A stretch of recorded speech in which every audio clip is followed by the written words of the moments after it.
Helicopter বিধ্বস্ত হয়ে president Ibrahim রাইসির মৃত্যু ইরানের জন্য বড় এক ধাক্কা।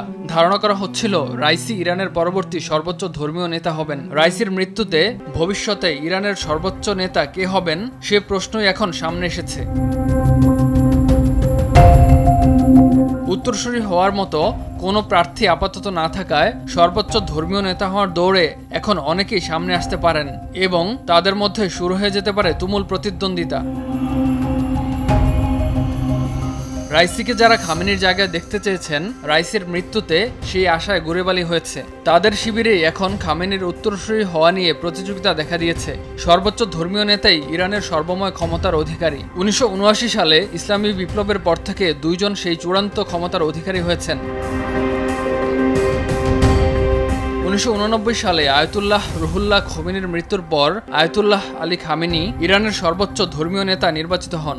এর আগে তিনিও ইরানের প্রেসিডেন্ট ছিলেন।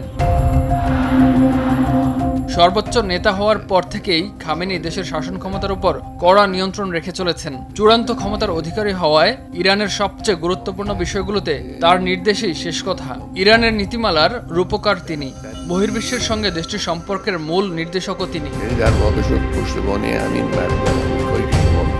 আলী খোমেনির মৃত্যু গোটা মধ্যপ্রাচ্যে ইতিহাসের মোড় ঘুরিয়ে দিতে পারে। গোটা বিশ্বে এর ব্যাপক প্রভাবও পড়তে পারে।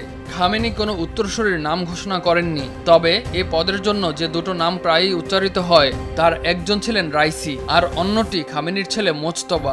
সানবিট সব দিবে সামাল। সানবিট ম্যাজিক প্রেস ডিশওয়াশিং এর মাথা ঘোরানো সলিউশন। ধারণা করা হচ্ছে তিনি আড়াল থেকে কলকাঠি নাড়ছেন। রাইসিকে দৃঢ় সমর্থন দিয়ে আসছিলেন খামেনি। খামেনির সমর্থনেই 2021 সালের নির্বাচনে জয়ী হয়ে প্রেসিডেন্ট হন ইব্রাহিম রাইসি। কট্টরপন্থীদের একটি দলও তাকে সমর্থন দিয়ে আসছিল। রাইসি প্রেসিডেন্ট হওয়ার কারণে তার সর্বোচ্চ নেতার পদে আসীন হওয়ার পথ সুগম হয়।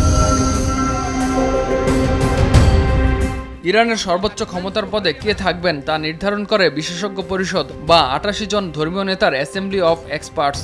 নতুন কোনো সর্বোচ্চ নেতার দরকার হলে বা কখনো যদি এই পরিষদ মনে করে শীর্ষ নেতা তার দায়িত্ব ঠিকমতো পালন করতে পারছেন না, তাহলে তাকে ক্ষমতা থেকে সরিয়েও দিতে পারে এই বিশেষজ্ঞ পরিষদ। নির্বাচনের মাধ্যমে বাছাই করা হয় পরিষদ সদস্যদের, কিন্তু কারা সদস্য পদের জন্য প্রার্থী হতে পারবেন তা নির্ভর করে দেশটির গার্ডিয়ান কাউন্সিল নামের একটি কমিটির অনুমোদনের উপর। এই দুটি পরিষদের উপরেই সর্বোচ্চ নেতার প্রভাব থাকে।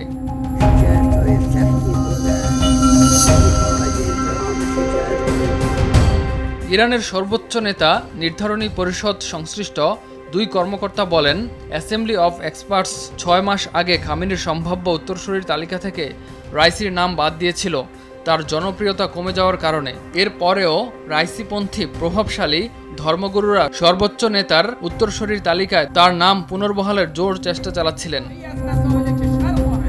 এছাড়াও খামেনি যেভাবে রাইসিকে টেনে তুলতে ভূমিকা রেখেছেন তাতে রাইসিকে উত্তরসূরি হিসেবে চেয়েছিলেন খামেনি নিজেই, তেমন লক্ষণই প্রকাশ পেয়েছে বলে মনে করেন অনেকে। কিন্তু রাইসির মৃত্যু এক্ষেত্রে এক বড় ধরনের অনিশ্চয়তা সৃষ্টি করেছে। রাইসির মৃত্যু ইরানের শাসক গোষ্ঠীতে অভ্যন্তরীণ কোন্দল সৃষ্টি করতে পারে বলেও ধারণা বিশ্লেষকদের।